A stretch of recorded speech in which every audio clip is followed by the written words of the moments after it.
지금 겨울에서의 가장 중요한 건 난방 그리고 그 건조함이 열감으로 건선을 더 예민하게 만드는 거군요.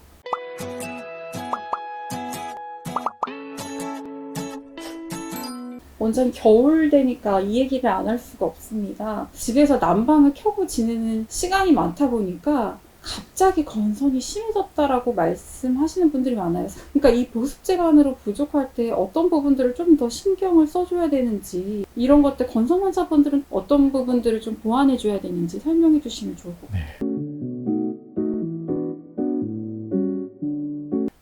일단 우리나라의 어떤 난방에 대한 어떤 문제라고 할 수도 있습니다. 뭐 우리나라 계절이 겨울철이 굉장히 추운데 더불어서 건조합니다. 이제 이런 것들이 피부를 굉장히 힘들게 만들어요.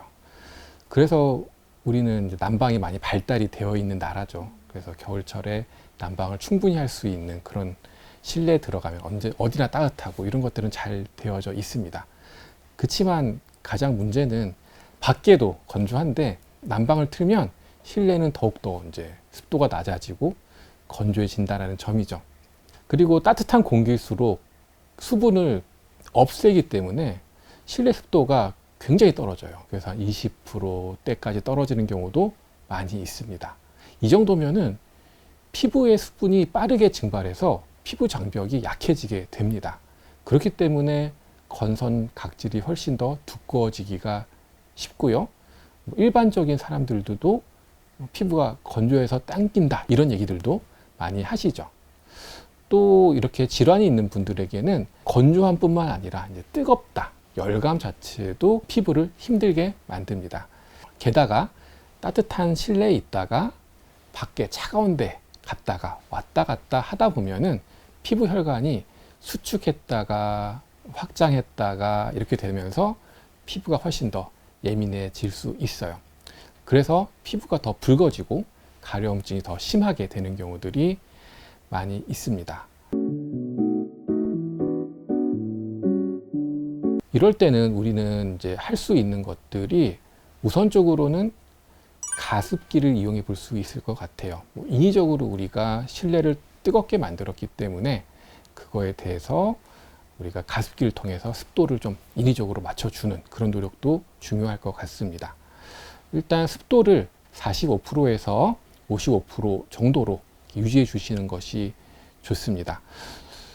집안에서 이제 가습기를 또 한정없이 틀다 보면은 굉장히 높아져서 또 이렇게 집안이 안개에 낀 것처럼 되는 경우들도 있어요. 그렇게 되면은 겨울이지만 실내에 곰팡이가 생길 수도 있고요.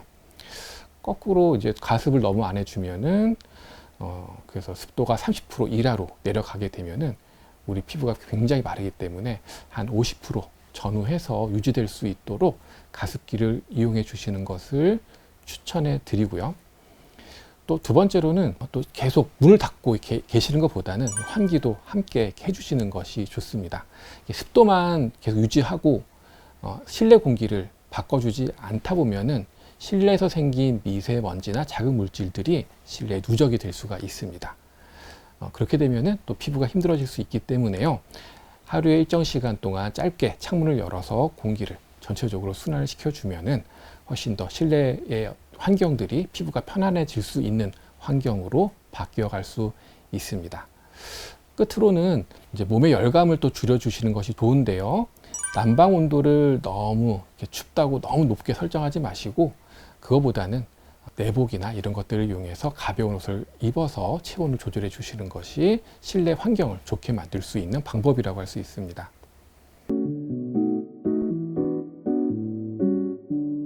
보습제를 발랐는데도 뭔가 저 피부 안쪽에서 가려움이 이렇게 느껴지거나 아니면 발랐는데도 가려라고 그렇게 말씀하시는 분들도 계시고, 이런 부분들은 어떻게 조금 더 관리를 해줘야 되는 건지 궁금해요. 그리고 왜 그런 증상을 느끼는 건지도 실제로도 그렇거든요. 그래서 말씀해 주시면 좋을 것 같아요.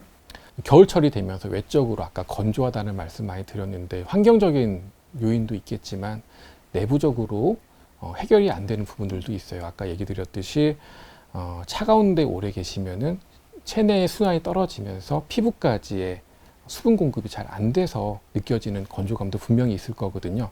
이제 그런 것들은 겉에 보습을 잘 해준다고 해도 쉽게 안에서의 어떤 요새는 그런 말 있더라고요. 뭐 속수분 뭐 이런 것들처럼 내부의 수분이 많이 부족해지는 경우들도 있기 때문에 그런 느낌이 있을 수가 있을 것 같습니다. 건선이 갖고 계신 분들은 그래서 조금 더 보습만으로는 좀 부족할 수가 있기 때문에 다음 방법들을 한번 추천을 해드리는데요. 일단은 목욕법을 조금 조절해 보시는 거예요. 겨울이라고 너무 뜨거운 물 말고 조금 미지근한 물로 짧게 씻어 주시는 것이 피부의 장벽들을 보호할 수 있는 방법이라고 생각하시면 되고요. 샤워 직후에 물기가 완전히 날아가기 전에 보습을 해주시는 것이 또 중요합니다. 그 두 번째로는 이제 외용제 관리라고 할 수 있는데요. 자극이 적은 연고나 자극이 적은 로션을 사용해서 각질을 지나치게 억지로 제거하지 않도록 해주시는 것이 중요하고요. 세 번째로는 햇빛을 좀 쬐시는 건데요. 부드러운 빛자극은 피부의 염증과 각질 흐름을 잡는 데 좀 도움이 됩니다. 네 번째로는 본인에 맞는 체질에 따른 어떤 생활 관리라고 할 수가 있는데요.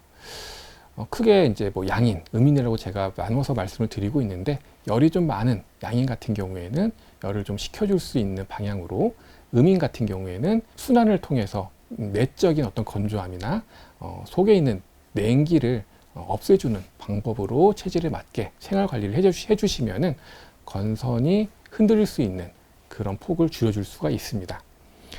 그리고 뭐 공통적으로 수면이 부족하면은 피부 회복 속도가 굉장히 떨어지기 때문에 숙면도 굉장히 중요하다고 강조해 드립니다. 지금 겨울에서의 가장 중요한 건 난방 그리고 그 건조함이 결과물로 건선을 더 예민하게 만드는 거군요. 네, 그렇습니다. 그래서 환경적으로 조금 어려운 그런 계절이기 때문에 환경을 좀 최대한 그래도 적합하게 바꿔주시고 생활 리듬이 좋게 유지될 수 있도록 노력해 주시는 것이 겨울철에 좀 더 중요하다고 할 수 있습니다.